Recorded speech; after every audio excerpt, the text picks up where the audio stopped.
성도 여러분, 한 주일 동안 평안하셨습니까? 귀한 안식일에 성전에 올라오신 모든 성도님들을 환영합니다. 공지사항을 먼저 좀 하나 말씀드리겠습니다. 조금 전에 미디어 팀에 연락을 주셔서 받았는데, 글래드스톤 여기 시리에서 물이 지금 그냥 수돗물을 직접 드시지 말라고 워닝 메시지가 왔답니다. 그래서 끓인 물이 밖에 준비되어 있으니까 끓인 물만 드시고, 아마 무슨 이유는 자세히 모르겠지만 그런 메시지가 왔으니까 여기 그냥 파운틴 워터 같은 것도 드시지 마시고 그냥 끓인 물을 드시면 좋을 것 같습니다. 여러분들께서 또 기도해 주시는 응답으로 교회 건축은 잘 진행되고 있습니다. 모양이 많이 달라지면 이제 사진을 좀 보여드리도록 하겠습니다. 자, 오늘은 그리스도인의 형통이란 무엇인가, 그 제목으로 같이 은혜를 나누겠습니다. 기독교에서 형통이라는 단어를 많이 사용합니다. 그리고 많이 들어보셨습니다. 그리고 듣기 좋아하는 말입니다. 형통. 한국 사람은 앞에 두 자를 더 붙이지요. 무슨 형통? 만사형통. 모든 일에 다 형통한다 하는 얘기입니다. 찬미가에도 만사형통이 있습니까? 어떤 노래가 있죠? 나의 갈 길 다 가도록 무슨 일을 당하든지 만사형통하리라. 근데 형통하리라, 만사형통하리라 그러면 굉장히 좋은 상황, 좋은 일에서 모든 일이 잘 풀리는 그런 느낌인데, 과연 성경은 어떻게 형통에 대한 말씀을 하고 있는지 오늘 지금 그 말씀을 살펴보고자 합니다. 오늘 본문의 말씀은 창세기 39장 23절 말씀입니다. 전옥은 그의 손에 맡긴 것을 무엇이든지 돌아보지 아니하였으니 이는 여호와께서 요셉과 함께 하심이라. 여호와께서 그의 범사에 형통케 하셨더라. 전옥은 간수장입니다. 감옥의 간수장을 이야기하는 것입니다. 지금 요셉이 어디에 있는 상황이라고요? 감옥에 있는 상황입니다. 그런데 형통하다 하는 말씀을 썼습니다. 자, 이 말씀을 염두에 두시고 우리가 말씀을 진행하도록 하겠습니다. 국어 사전에 형통이라는 사전적 의미는 모든 일이 뜻과 같이 잘 되어감, 모든 일이 뜻과 같이 잘 되어간다는 것이 형통하다는 의미입니다. 히브리어는 찰레 아흐라는 단어를 썼는데 번성하다 하는 뜻입니다. 영어 성경 번역에는 번성하다, 성공적이다 그렇게 표현하고 있습니다. 이 형통이라는 단어가 신약 성경에 있을까요? 이렇게 질문하면 힌트가 된 거죠. 신약 성경에 형통이라는 단어가 단 한 번도 나오지 않습니다. 구약 성경에만 형통이라는 단어가 나옵니다. 창세기에 보면 형통이라는 단어가 많이 나올 것 같은데 5번 나옵니다. 5번 중에서 3번이 요셉에 관련된 그 이야기와 상황 가운데서 형통이라는 단어가 나옵니다. 그런데 참 흥미로운 것은 이 3번이 요셉이 진짜 잘 나갈 때는 언제입니까? 감옥에 있고 어려움을 당할 때가 있지만 그 뒤에 어떻게 됐어요? 애굽의 총리 대신까지 됐습니다. 근데 그 잘 나가던 때에는 형통이라는 단어가 단 한 번도 언급이 되어 있지 않고 3번 다 감옥에 있고 어려움 당할 때 형통이라는 단어가 있습니다. 한번 볼까요? 창세기 39장 2절이요. 여호와께서 요셉과 함께 하심으로 그가 형통한 자가 되어 그 주인 애굽 사람의 집에 있으니, 그 주인 애굽 사람의 집에 있다는 건 지금 신분이 뭐라는 거예요? 종이라는 것입니다. 종이었는데 형통하다 하는 그 표현을 썼습니다. 3절에 그 주인이 여호와께서 그와 함께 하심을 보며 또 여호와께서 그의 범사에 형통케 하심을 보았더라. 그리고 오늘 본문의 말씀 창세기 39장 23절에 감옥에 있을 때 여호와께서 그의 범사에 형통케 하셨더라 하는 말씀을 주셨습니다. 창세기 39장을 여러분들이 쭉 펴서서 보시면 요셉이 그 전에 어떤 고통을 또 어떤 어려움을 통해서 이제 미디안 상인들에 의해서 노예로 팔려가서 그곳에 정착한 것이 애굽의 시위대장이라고 그러면 한국으로 생각하면 경호실장 정도로 생각하시면 좋을 것 같습니다. 경호실장의 막강한 권력을 가진 사람입니다. 경호실장 집에 이제 집안 일을 하는 노예로 팔려간 것입니다. 그러나 그곳에서 성실과 열심으로 최선을 다해서 가정 총무의 역할들을 감당하고 그가 가정 총무의 역할들을 시작했을 때부터 재산이 증식이 되고 안정이 되고 그 집안 살림들이 나아졌습니다. 성경에 그렇게 표현이 되어 있습니다. 그런데 이제 성공 가도를 달리는 것처럼 보이고 이제 종의 신분이지만 총무의 역할들을 하면서 뭔가 좀 누릴 것 같은 그때에 시련을 당합니다. 이 보디발이라고 하는 시위 대장의 이 아내가 유혹을 하면서 오해 가운데 그가 정말 하나님 안에서 하나님 앞에 어떻게 죄를 지을 수 있을까, 지을 수 없다 하는 이야기로 그가 신실한 모습을 보였지만 이 보디발의 아내의 관계로 오해 가운데서 이제 감옥에 들어가게 됩니다.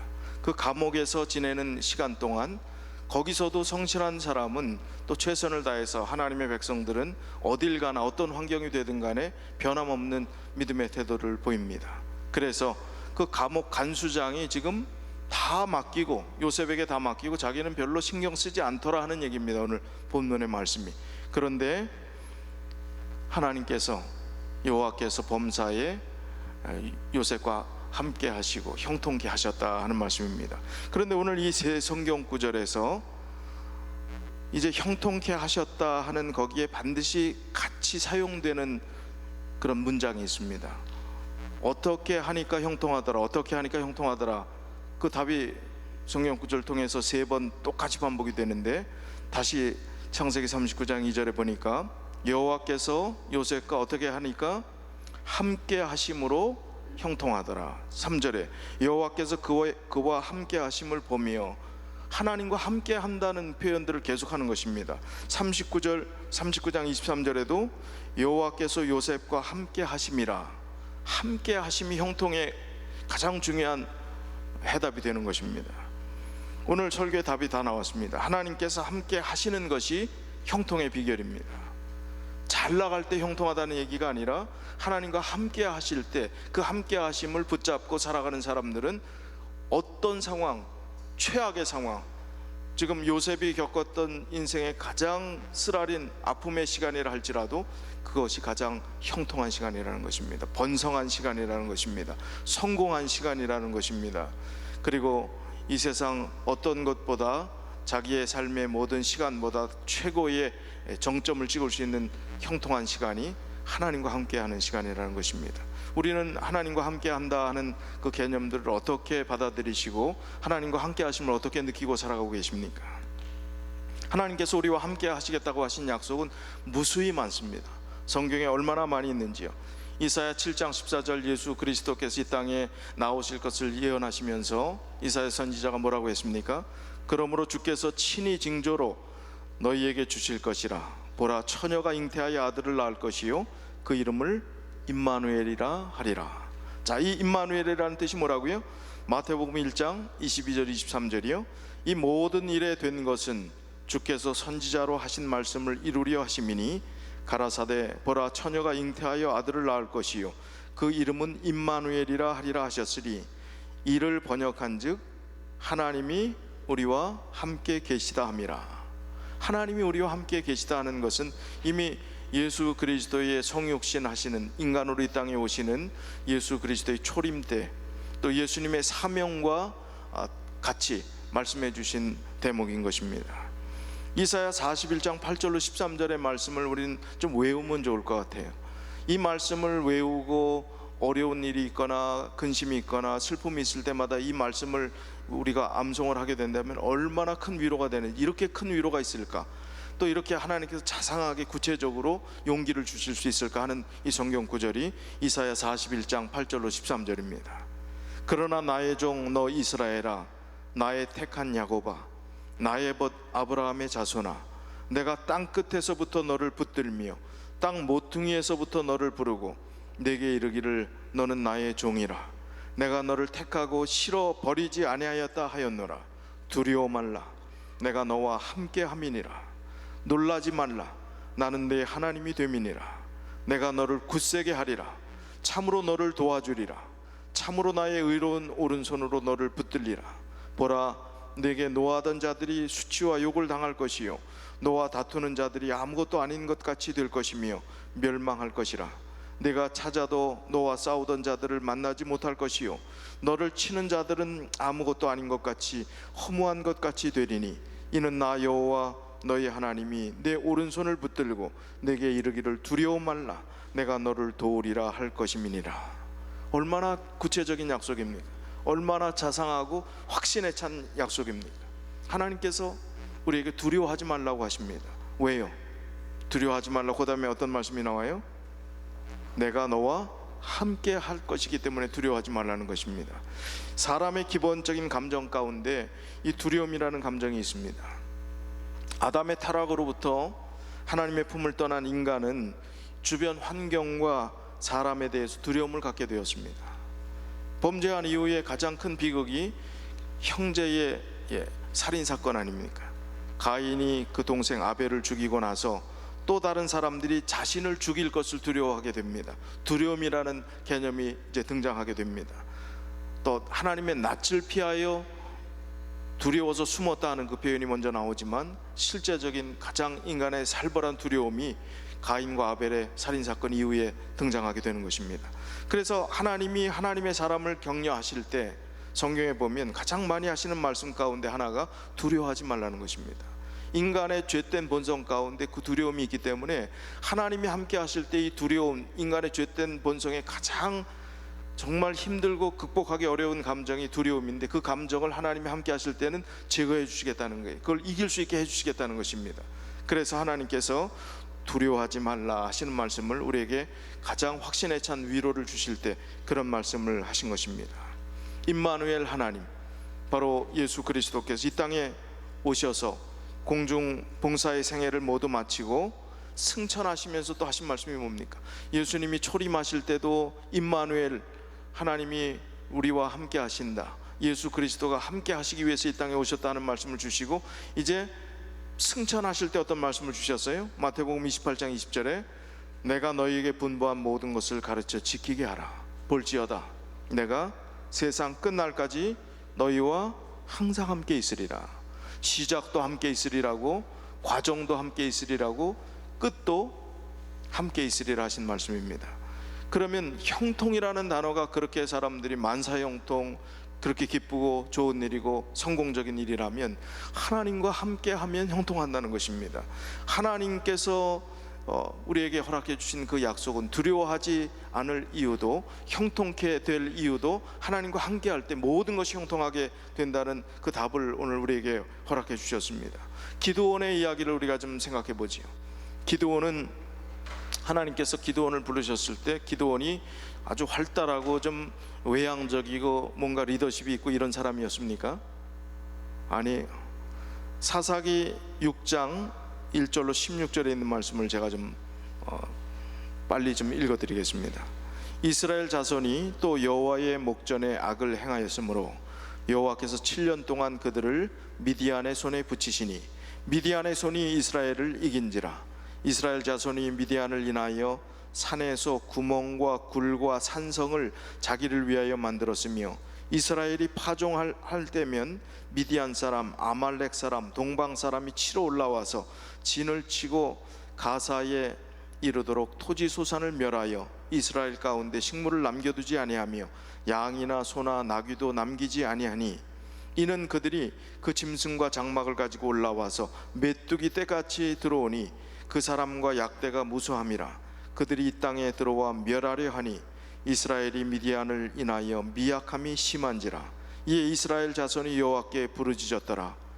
이스라엘 자손이 미디안을 인하여 여호와께 부르짖은 고로 여호와께서 이스라엘 자손에게 한 선지자를 보내사 그들에게 이르되 이스라엘 하나님 여호와의 말씀에 내가 너희를 애굽에서 인도하며 하여 내며 너희를 그 종 되었던 집에서 나오게 하여 애굽 사람의 손과 너희를 학대하는 모든 자의 손에서 너희를 건져내고 그들을 너희 앞에서 쫓아내고 그 땅을 너희에게 주었으며 내가 또 너희에게 이르기를 나는 너희의 하나님 여호와니 너희에 거하는 아모리 사람의 땅의 신들을 두려워 말라 하였으나 너희가 내 목소리를 청종치 아니하였느니라 하셨다 하니라.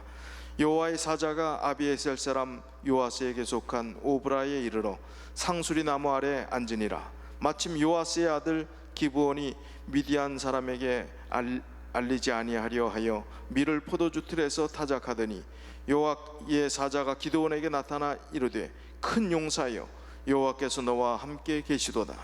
기드온이 그에게 대답하되 나의 주여 여호와께서 우리와 함께 계시면 어찌하여 이 모든 일이 우리에게 미쳤나이까? 또 우리 열조가 일찍 우리에게 이르기를 여호와께서 우리를 애굽에서 나오게 하시는 것이 아니냐 한 그 모든 이적이 어디 있나이까? 이제 여호와께서 우리를 버리사 미디안의 손에 붙이셨나이다. 여호와께서 그를 돌아보아 가라사대 너는 이 내 힘을 의지하고 가서 이스라엘을 미디안 손에서 구원하라. 내가 너를 보낸 것이 아니냐. 기드온이 그에게 대답하되 주여 내가 무엇으로 이스라엘을 구원하리이까? 보소서 나의 집은 므낫세 중에 지극히 약하고 나는 내 아비 집에서 제일 작은 자니이다. 여호와께서 그에게 이르시되 내가 반드시 너와 함께 하리니 내가 미디안 사람 치기를 한 사람 치듯 하리라. 자, 여기 있는 이 상황과 말씀들을 쭉 보시면 미디안이라는 나라가 이스라엘을 얼마나 괴롭혔는지를 잘 보여줍니다. 여러분 텃밭 좀 해놔갖고 뭔가 좀 잘 키워놨는데 짐승이 와서 먹어도 속이 상한데 사슴 이뻐하세요 여러분? 두더지 좀 이쁩니까? 텃밭 안 하는 분은 이쁘다고 할지 모르겠어요. 텃밭 하는 분은 아주 지긋지긋한 적입니다. 적군입니다. 그런데 지금 이 미디안은 정말 지금 이 기드온이 포도주 틀 그 포도주를 취할 수 있는 그 장소에서 지금 뭘 타작을 하고 있어요? 곡식을 타작하고 있는 겁니다. 왜요? 곡식 타작하다 들키면 어떻게 되니까? 뺏기니까 위장 전술이에요. 지금 포도주 있는 곳에 가서 밀을 몰래 타작하는 겁니다. 그거 안 뺏기려고. 그 정도로 심각한 수탈이 있었던 그런 상황 가운데서 미디안 백성, 미디안 나라에서 또 미디안뿐만 아니라 성경에 보니까 뭐예요? 아말렉도 나오고 뭐 동방 사람들이 와서 다 가져가는 겁니다. 그렇게 약한 것입니다. 기드온이 그걸 보면서 아니 애굽에서 인도했던 그 기적은 다 어디 있습니까? 하나님 살아계신다면 어떻게 이런 일이 있을 수 있습니까? 그러면서 하나님이 함께 하신다 하시는 그 보증의 약속이 마음속에 확신이 되지 않았을 때는 그가 깨닫지 못했습니다. 너무너무 힘들고 고달픈 시대를 보내는 것입니다. 7년 동안 그런 일이 계속됐으니까요. 그러니까 기드온 자체도 용기가 없습니다. 그러나 하나님께서 기드온을 부르셨을 때 12절에 보니까 큰 용사여 여호와께서 너와 함께 계시도다. 근데 자기는 아주 작은 자 중에 아주 작은 자고 보잘것없는 가문 중에 아주 보잘것없는 자라고 그랬습니다. 형편없고 어렵고 안 풀린다고 했지만 큰 용사여 여호와께서 너와 함께 계시도다. 하나님께서 함께 계시면 아무리 미약하고 안 풀리고 어렵고 힘든다 그런 이야기를 하는 그 상황이라 할지라도 하나님께서 함께 하실 때는 그 뒤에 기드온의 대명사가 뭐예요? 기드온의 스토리의 제일 유명한 핵심이 뭡니까? 몇 명 가지고 300명 가지고 미디안 군대 13만 5천 명을 섬멸시킨 이야기가 기드온의 대표적인 이야기입니다. 큰 용사에 일어나라. 하나님이 함께 하실 때 놀라운 역사를 펼쳐주신다는 것입니다. 그것이 형통이라는 것입니다. 하나님이 함께 하실 때 이루어지는 결과들이 형통이라는 것입니다. 그리고 16절에 다시 한번 아주 확신을 시켜주시잖아요. 내가 반드시 너와 함께 하리니 내가 반드시 너와 함께 하리니 내가 미디안 사람 치기를 한 사람을 치듯이 하리라. 결정적인 결과를 우리가 성경에 13만 5천 명의 미디안 대군이 그야말로 하룻밤 사이에 섬멸되는 그런 놀라운 기적을 보았던 것입니다. 우리의 믿음의 삶 가운데서 우리가 하나님을 위해서 일한다, 또 하나님과 함께 일한다, 예수님을 위해서 일한다, 예수님과 함께 일한다 하는 그 개념들을 좀 혼동할 때가 있어요. 잭 하일즈 박사라는 분이 전도 수업이라는 책을 썼는데 이 책이 꽤 잘 팔린 책입니다. Let's Go Soul Winning이라는 원 제목을 가지고 있는데 그 책에 이런 내용이 있습니다. 많은 그리스도인들이 지치게 되는 이유는 예수님과 함께 일하지 않고 예수님을 위해서 일하기 때문이다. 어떻게 보면 어려운 얘기 같아요. 아니, 예수님을 위해서 일하는 게 당연한 것 아닌가, 좋은 것 아닌가 라고 하는데, 예수님을 위한다고 하지만 자기 혼자 일하는 거예요. 인간적인 실망하고 하나님 일 하다가 상처받고 어려운 것은 예수님을 위해서 내가 일하기 때문에 그렇습니다. 그러나 중요한 것은 예수님과 함께 일하면 지치지 않는다는 것입니다. 예수님이 함께 하신다는 사실을 깨닫고 그렇게 주님과 더불어 하나님의 일들을 할 뿐만 아니라 우리의 삶을 살아나가게 될 때, 그때는 힘이 난다는 것입니다. 기드온이 그렇게 미약하고 자기는 보잘것없다고 생각했지만 놀라운 역사를 이뤘던 그 놀라운 희열과 기쁨과 감동이 우리의 삶 가운데도 그대로 적용될 수 있음을 이야기하는 것입니다. 그래서 고린도후서 4장 7절로 10절에 보니까, 우리가 이 보배를 질그릇에 가졌으니 이는 능력의 힘이 큰 것이 하나님께 있고 우리에게 있지 아니함을 알게 하려 함이라. 우리가 사방으로 우겨쌈을 당하여도 쌓이지 아니하며 답답한 일을 당하여도 낙심하지 아니하며 핍박을 받아도 버림받지 아니하며 거꾸로 트림을 당하여도 망하지 아니하고, 우리가 항상 예수 죽인 것을 몸에 짊어짐은 예수의 생명도 우리 몸에 나타나게 하려 함이라. 우리는 질그릇처럼 아주 부족하고 연약한 존재라는 것입니다. 우리가 하는 것이 아니라 우리와 함께 하시는 하나님, 하나님의 능력, 예수 그리스도와 함께 모든 일을 해나갈 때, 이는 능력의 힘이 큰 것이 하나님께 있고 우리에게 있지 아니한 것을 하나님께서 알려주시기 위해서 사도 바울을 통해서 이런 권면을 주셨습니다. 그렇기 때문에 하나님과 함께 한다고 하는 확신이 있다면 형통하다는 것입니다. 우리가 사방으로 우겨쌈을 당하여도 쌓이지 아니하며 답답한 일을 당하여도 낙심하지 아니하며 핍박을 받아도 버림받지 아니하며 거꾸로 트림을 당하여도 망하지 아니하고, 우리가 항상 예수 죽인 것을 몸에 짊어짐은 예수의 생명도 우리 몸에 나타나게 하려 하심이라. 그리스도인의 한숨은 짧은 한숨이어야 합니다. 염려라는 것을 성경이 인정했다고 그랬지요. 너희 염려를 다 하나님께 맡기라 하는 그 말씀은 염려가 있을 것을 아신 주님께서 말씀하셨어요. 그러나 그 한숨은 짧은 한숨이어야 합니다. 왜요? 이 능력의 힘이 큰 것이 하나님께 있고 우리에게 있지 않은 것을 알고 우리와 함께 하시는 하나님이 계시면 그 짧은 한숨은 사라질 것이기 때문에 주님께서 그런 은혜를 주신 것입니다. 형통함의 비결은 바로 하나님과 함께하는 삶입니다. 하나님과 함께하는 삶을 실천하기 위해서는 어떤 우리의 실천 방법들이 필요할까요? 늘 하는 이야기지만, 늘 기본적인 이야기지만 아무리 강조해도 지나치지 않는 두 가지를 또 강조합니다. 첫 번째는 기도로 하나님과 연결된 삶입니다. 영성신학자의 대표적인 현대의 영성신학자는 리차드 포스터라는 사람입니다. 그의 책 하나님과 함께하는 삶, 원제목은 Life with God입니다.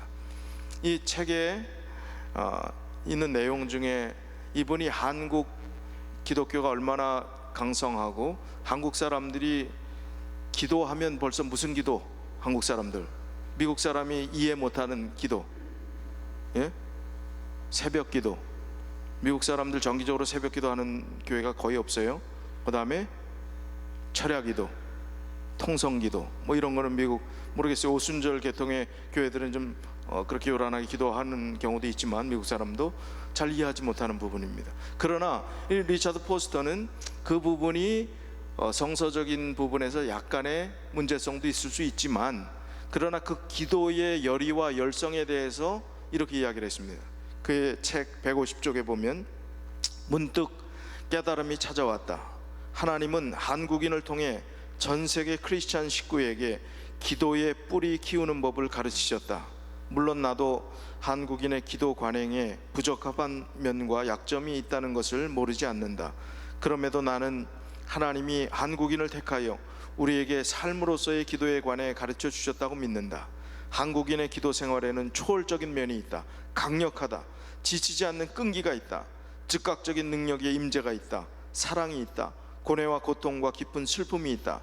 한국인들의 기도는 단순한 말이 아니라 삶 자체다.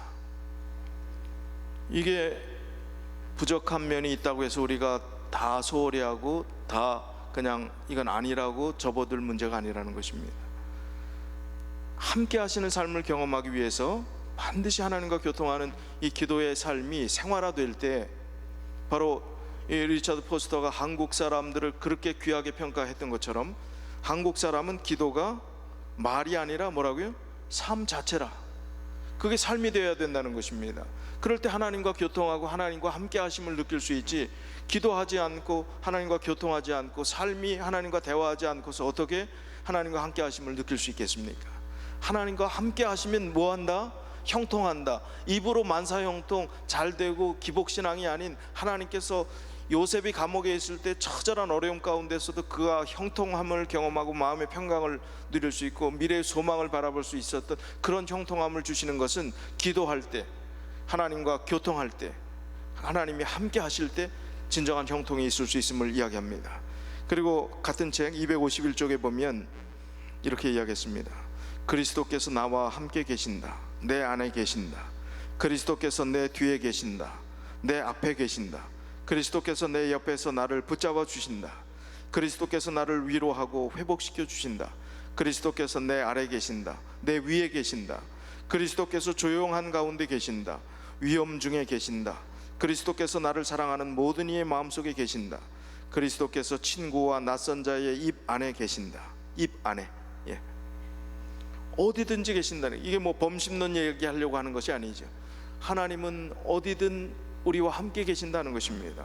우리와 함께 계시는 하나님, 하나도 놓치지 않는 하나님, 예수 그리스도가 우리와 더불어 이 땅에 몸소 육신을 가지고 계셨고, 지금 성육신 보혜사 성령을 우리에게 보내주시고 바톤 터치를 해서 성령 하나님께서 우리와 함께 계시고 마음속에 계시고 우리의 생각 속에 계시고 우리의 삶 모든 전반에 걸친 함께 계시는 하나님을 보여주시는 것입니다.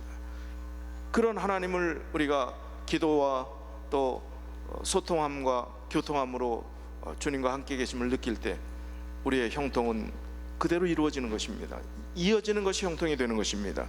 두 번째는요, 하나님의 말씀으로 주님과 함께하는 삶이 될 때 말씀이 육신이 돼서 이 땅에 오신 예수 그리스도를 만나는 것입니다. 말씀 가운데서 형통이라는 것과 하나님 말씀을 같은 맥락에서 같이 사용한 성경 구절이 많습니다.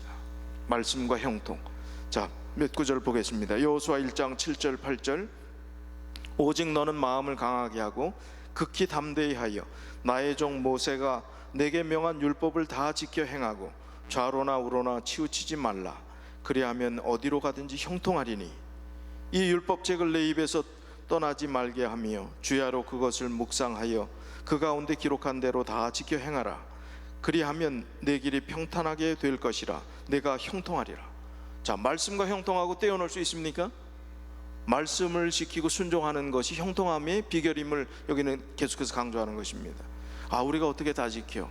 어떻게 다 율법주의로 살 수 있어? 율법주의를 이야기하려고 하는 것이 아닙니다. 하나님 말씀을 자원하는 마음으로 구원받은 그 기쁨과 감격 때문에 그걸 소개하고 나누고 내가 그 말씀대로 살려고 하는 그것을 이야기하는 것이지, 이 말씀을 율법책에 하나도 빠짐없이 다 지켜야 돼, 아니면 큰일 나, 구원과 상관없어, 이 얘기가 아니잖아요.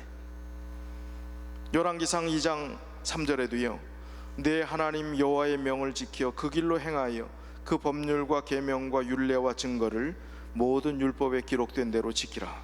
그리하면 내가 무엇을 하든지 어디로 가든지 형통할지라. 비슷한 맥락의 말씀이 있습니다. 말씀을 생활화해서 그 말씀대로 살고자 하는 그 정신으로 가지고 살아가게 될 때 하나님과 함께 하심을 느낄 뿐만 아니라 형통함을 경험하게 될 것을 강조합니다. 우리가 사는 세상이 하나님과 함께 하기가 쉬운 세상이 될 것 같지만 은퇴하시고 이제 다른 복잡한 분주한 업무에서 배제된 분들은 이제 열심히 성경 보고 기도하고 전도하고 또 교회 일 열심히 하고 또 하나님의 일들 다 할 수 있는 여건이 됐을 것으로 생각합니다. 은퇴하기 직전에는. 근데 막상 사실 은퇴하시고 보니까 그렇습니까? 그렇지 않아요. 왜 이렇게 분주하고 왜 이렇게 분산되는지, 왜 이렇게 또 다른 일들이 많은지. 죽을 때까지 그런 일은 계속될 것입니다. 평안할 때는 얼마 없어요. 인생 전체를 볼 때 아무리 은퇴했다고 시간이 많다고 해도 평안할 때, 안전할 때 또 번영할 때 그 시간은 그렇게 많지 않습니다. 은혜로 사는 거지요. 은혜로 감사하고 사는 거죠. 아프면, 돈이 많으면 뭐합니까? 아픈데. 스티브 잡스가 췌장암으로 죽었잖아요. 스티브 잡스가 벌어놓은 돈 어마어마하잖아요. 그런데 스티브 잡스가 벌어놓은 돈 가지고 너 췌장암 내가 1년 연장시켜줄 수 있는 신약을 발견했으니까 네 돈의 반, 아니 3분의 2 주면 내가 1년 더 살게 해주겠다 하면 스티브 잡스가 줬을까요? 안 줬을까요? 아까워, 나 죽을래, 그랬을까요? 아니에요. 내 필요한 것만 딱 남기고 다 주고 싶어도 나 살 수만 있다면 그렇게 하겠다 했을 겁니다. 하나님께서 나에게 베풀어 주신 이 영생의 소중함, 구원의 그 가치, 예수 그리스도의 십자가의 구원의 그 은혜가 얼마나 큰 것입니까? 그 귀한 바꿀 수 없는 은혜를 하나님께서 우리에게 허락해 주셨는데, 오늘 우리가 하나님 안에서 누리는 그 큰 구원의 그 가치를 우리가 얼마나 과소평가하면서 느끼지 못하며 살아가고 있는가.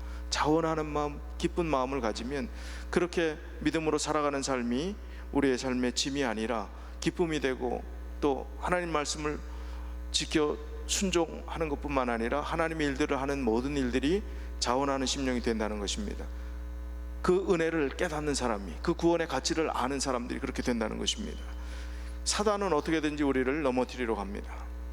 그래서 하나님의 일에 집중하지 못하게, 또 하나님의 나라에 관심이 없도록 합니다.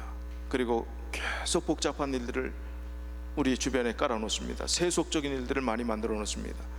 근데 그 세속적인 것에 붙들려 살아가면서 귀중한 진리를 놓칠 때, 영원한 생명을 놓칠 때 그것이 얼마나 큰 손해인지를 청지기에게 보내는 기별 155쪽에 이렇게 표현해 놓았습니다. 사단은 대기만자이다. 우리가 그의 유혹에 넘어가는 것은 지상의 어떠한 것을 잃는 것보다 더욱 비참하다. 그것은 참으로 죽는 것보다도 더 불행하다. 사단의 뜻과 계획에 굴복한 대가로 성공한 자들은 비싼 흥정을 했다는 것을 알게 될 것이다. 사단과 흥정하는 모든 일은 비싼 값을 주어야만 얻는다. 그가 제시하는 유익이란 신기루이다. 그가 제시하는 높은 희망이란 선하고 거룩하고 순결한 것들을 상실하고 얻는 것이다. 항상 기록되었으되라는 말씀으로 사단을 당황케 하라. 여호와를 경외하며 그 도에 행하는 자마다 복이 있도다. 내가 내 수고한 대로 먹을 것이라. 내가 복되고 형통하리로다. 자, 항상 기록되었으되라는 말씀으로 사단을 당황케 하라. 항상 기록되었으되라는 말씀으로 사단을 당황케 하라. 하나님과 더불어 하나님과 함께 하심을 느끼고자 하는 사람들은 기록되었으되라는 말씀으로 살아가는 사람들입니다. 그리고 주님과 기도하는 사람들입니다. 그러면 주님과 함께 하심을 깊이 체험할 뿐만 아니라 하나님께 주시는 형통함이 우리의 어떠한 상황과 상관없이 그 형통함을 요셉처럼 누리게 될 것을 확신합니다. 오늘 그 기별이 우리의 살아있는 삶에 적용되어서 참된 그리스도인의 형통의 의미를 깨닫고 형통한 삶을 누리게 되시기를 간절히 바라면서 오늘 말씀을 줄이겠습니다.